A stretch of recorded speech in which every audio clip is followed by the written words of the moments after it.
Three, two, one.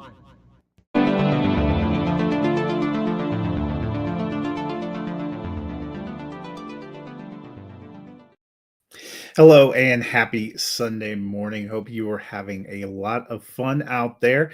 Back with another episode of the Fantasy Football Happy Hour podcast. Today, continuing my look at the offseason now that the draft is in the books, looking at positions and positions that you may want to acquire for Dynasty Fantasy Football. Today, it will be running backs. Going to be looking at my revised top 50 running backs. Before we dive into that, though, I mentioned that I wanted to continue taking a look after the big schedule release. Last week, we looked at the Thursday night football schedule. Now it is time for a little Sunday night football.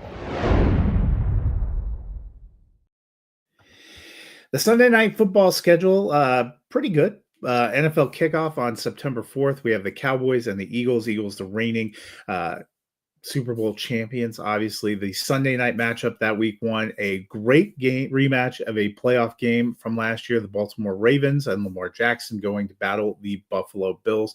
Buffalo and Baltimore both have big ambitions going into this season. Week two, we get the Kirk Cousins Bowl, although Cousins, will he still be on the Falcons roster? I think he will, but no guarantees. He certainly probably won't be playing.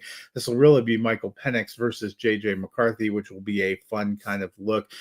You see a lot of fun games going through. I'm really looking at week 6, the Lions and the Chiefs. I think that is going to be a real fun one. Thanksgiving night, you get Joe Burrow and the Cincinnati Bengals at the Baltimore Ravens. My Denver Broncos are back on week 13. That is the Sunday night matchup of Thanksgiving week, where they are going to be playing the Washington Commanders. Jaden Daniels and Bo Nix were two of the hottest rookie quarterbacks last year, so that should be a lot of fun.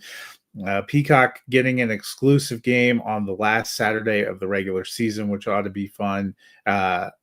Saturday of week 17. And then, of course, week 18, you never know. They'll have some playoff games. And the Super Bowl this year will be on NBC. But Sunday Night Football, always a good time, always a fun way to wrap up the regular season Sunday schedule, and a lot of good games on the schedule this year. Next time I'm back, I'll be looking at the Monday night football schedule, and then when I look at my top 25 tight ends, I will be making my way too early playoff predictions. The schedule is out. I've been playing with the playoff machine, trying to see how I think these scenarios are going to play out, and nothing spells the beginning or the early stages of summer like making some way too early playoff predictions. So something to look forward to if you are a fan of that.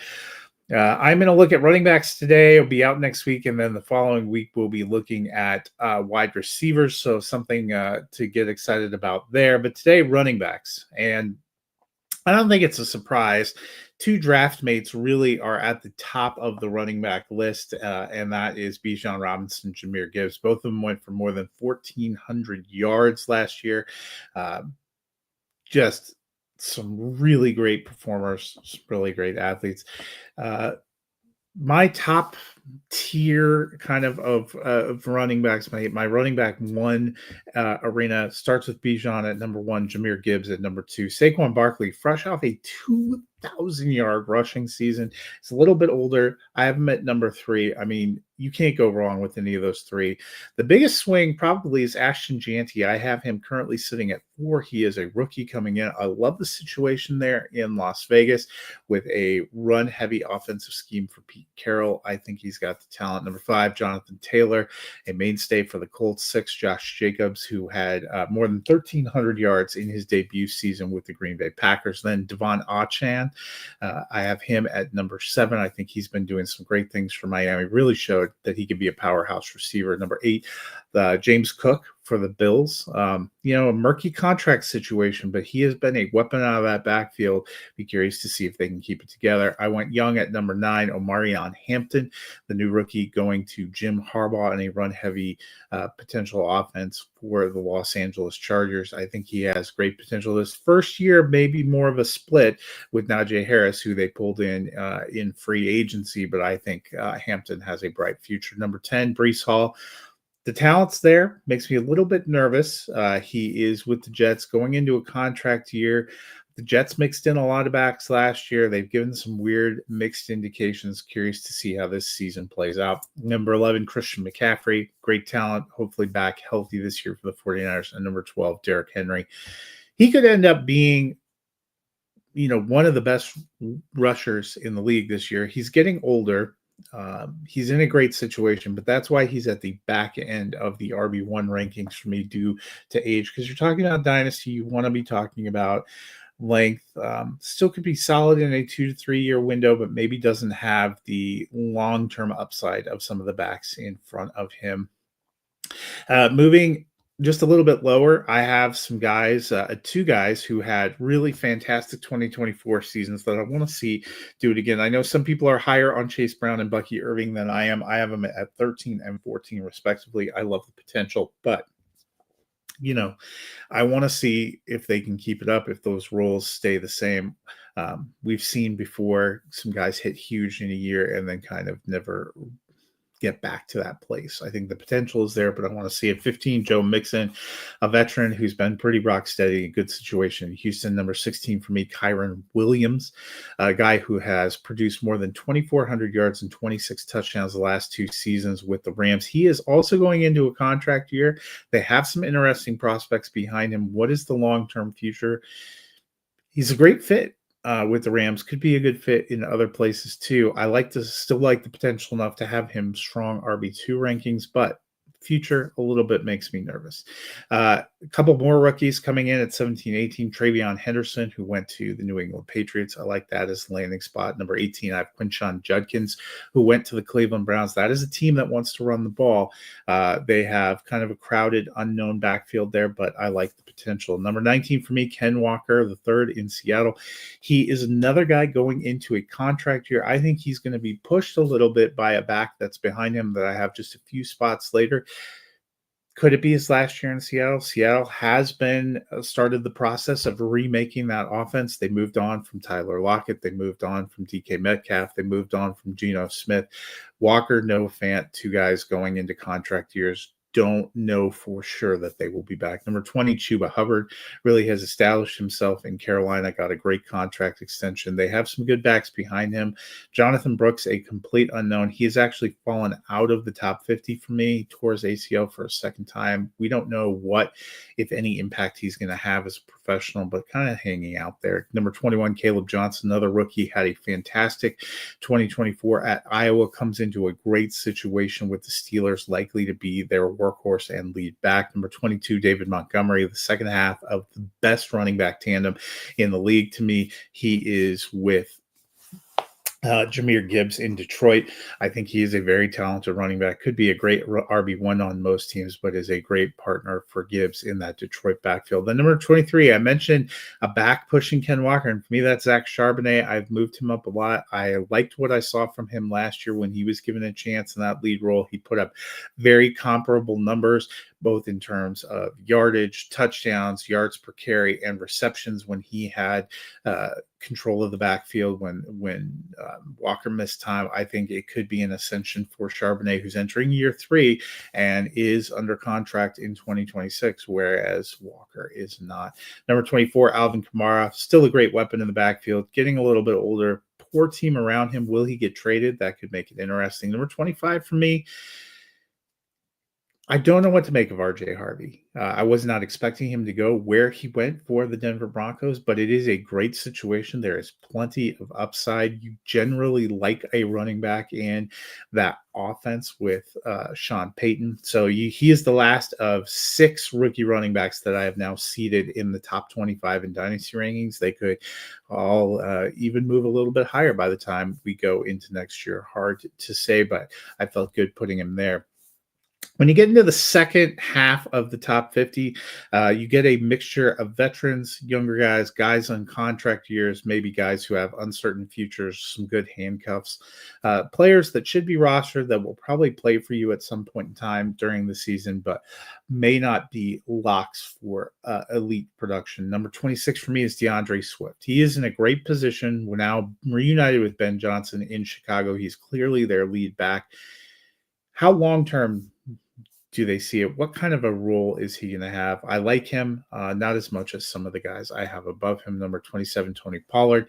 He's had 3 straight 1,000-yard seasons, including his first year in Tennessee. He's the best back in Tennessee, but they still, I think, feel like more of a committee approach. Number 28, Aaron Jones.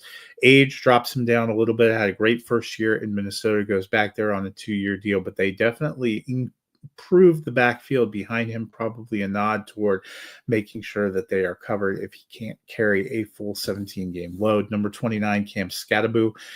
He was taken by the Giants, 7th of the rookie running backs. I like his potential. I think the Giants are interested in him. I have a couple of the Giants backs real close here because I don't know totally what to make of him. Number 30, Brian Robinson Jr. He has had more than 700 yards rushing each of his 3 seasons with Washington.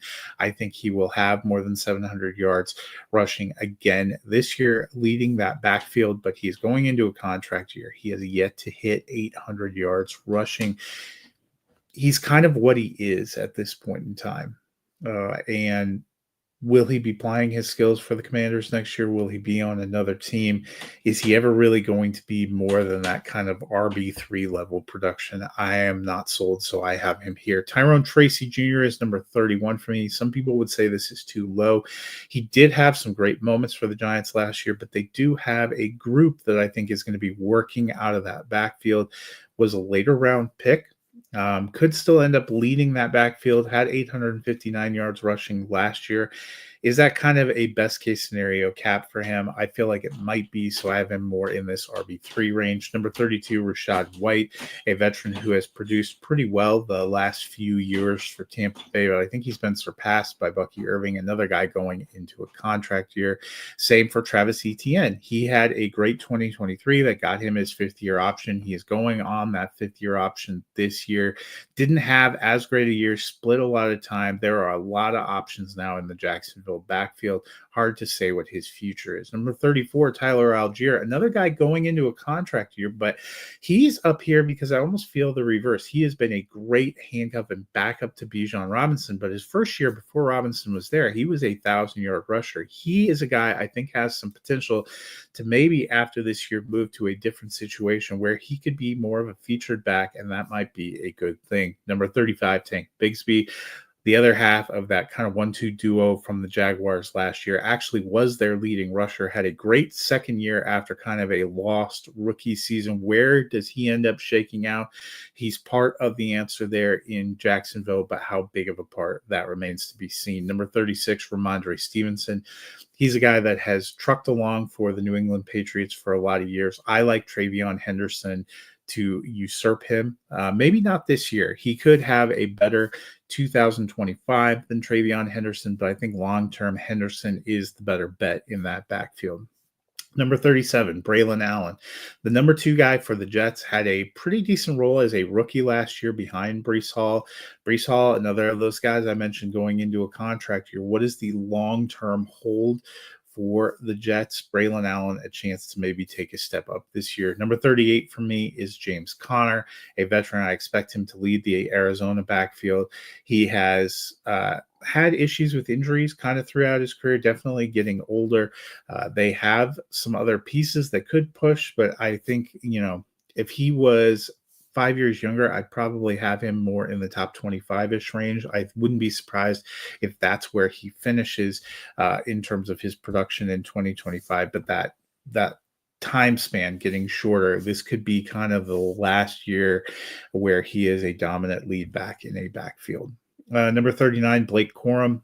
Some would say it's too high. We did not see a lot from him as rookie, but we never see a lot from Rams rookie running backs.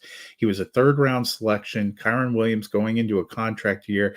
I think we could see Corum take a bigger piece of the pie here in 2025, especially if anything happens to Williams. Number 40, Trey Benson. He is the back that was taken in the 3rd round by Arizona last year. He is behind James Conner. He actually had some flashes and some moments. I think he could take another step up here this year. I think it could be more of a 60-40 split in Arizona as they work Benson up to possibly being the future there. Number 41, Tyjae Spears. He splits with Tony Pollard in Tennessee. He has upside potential. He missed the games with injury last year, never really got going. Can we see something a little bit better this year? Number 42, Isaiah Pacheco. Some people might think this is too low. He is a former seventh round pick. He had pretty great contribution in 22, a great contribution in 23. Last year, broke his leg, missed some time, and when he came back, he just was not the same. Was it a matter of conditioning?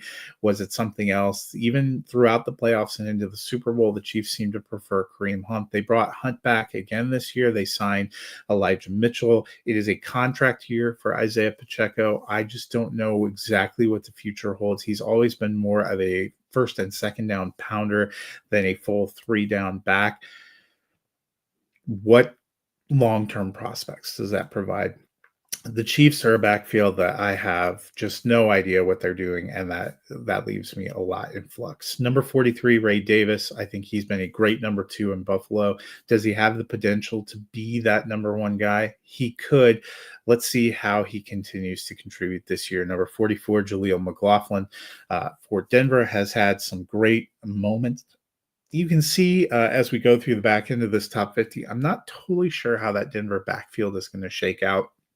I like Harvey, but I think they're going to continue to mix in a couple other young guys that I also have in here. It's just a matter of how big those roles end up going. McLaughlin looked like the most explosive of the Denver backs down the stretch last season. I think if he can improve as a pass blocker, he could work himself into a more defined role. Number 45, Jordan Mason, had a great year last year coming in for Christian McCaffrey in San Francisco, parlayed that into a trade to the Minnesota Vikings. He is that interesting handcuff number 2 back behind Aaron Jones. I think there is some great potential for him to step in there. Number 46, Najee Harris. I like Najee Harris.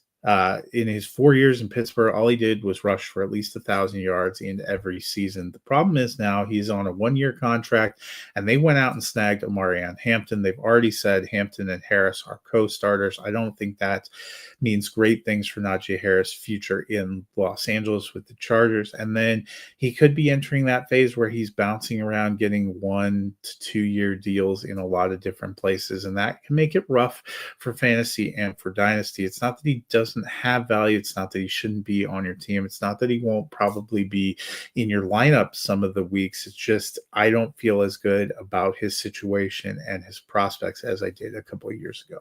Number 47, another complete unknown for me is Roschon Johnson in Chicago. On the plus side, Chicago did not go out and grab another back. That means Roschon Johnson and DeAndre Swift are really the tag team battery. We've seen what Ben Johnson did in Detroit with his running backs there. I don't think I don't think Swift and Johnson are the same as Montgomery and Jahmyr Gibbs. I don't think they'll be deployed the same, but I think Roschon Johnson a chance to maybe take a step up here in year 3. Number 48, the third back in Jacksonville, Bishal Tutin. This is another rookie back. Has some upside, has some quickness, some speed. Could get worked in there. It's a new coaching staff under Liam Cohen. What do they want to do? What is their philosophy in the run game?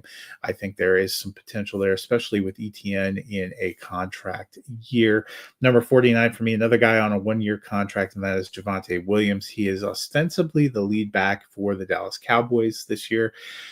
What all does that mean? I have loved Javonte Williams for a long time. We saw flashes of greatness, I think, as a rookie with the Broncos. It never really came to fruition. He didn't seem the most ideal fit for the Sean Payton offense.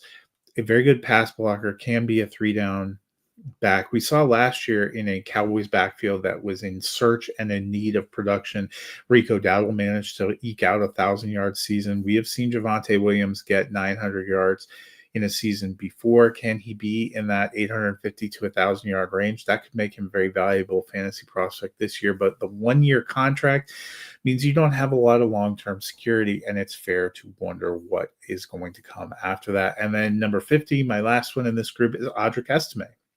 He's the third piece of that Denver backfield. Is McLaughlin going to take a step up? Is Estime going to take a step up? Is Harvey just the 3-down wonder that dominates the backfield touches? I don't really know at this point in time. I don't know if the Broncos totally know at this point in time. And I liked Estime's potential and upside. I think he and McLaughlin were working in there, taking carries away from Javonte Williams toward the end of last year. I think all 3 of them will have a role. We've seen Peyton use a multitude of backs his last 2 years in Denver. So for now, Audric Estime, I think he still has some potential and upside, so he rounds out my top 50. So that is my top 50 dynasty running backs. Hopefully that gives you an idea of some of what I am thinking is going on here with running backs, how I'm seeding teams. I think all these guys should be on rosters in your standard 12-team league, probably in 10-team leagues as well. Probably all of them will see your lineup at some point in time this season. Just depends. Running backs, more and more teams are using that running back by committee approach. Well, that'll do it for me today. As I mentioned, I'll be out next week, but the following week we'll be back looking at top 50 wide receivers, another very interesting and deep position group. Until then, hope you guys have a wonderful week.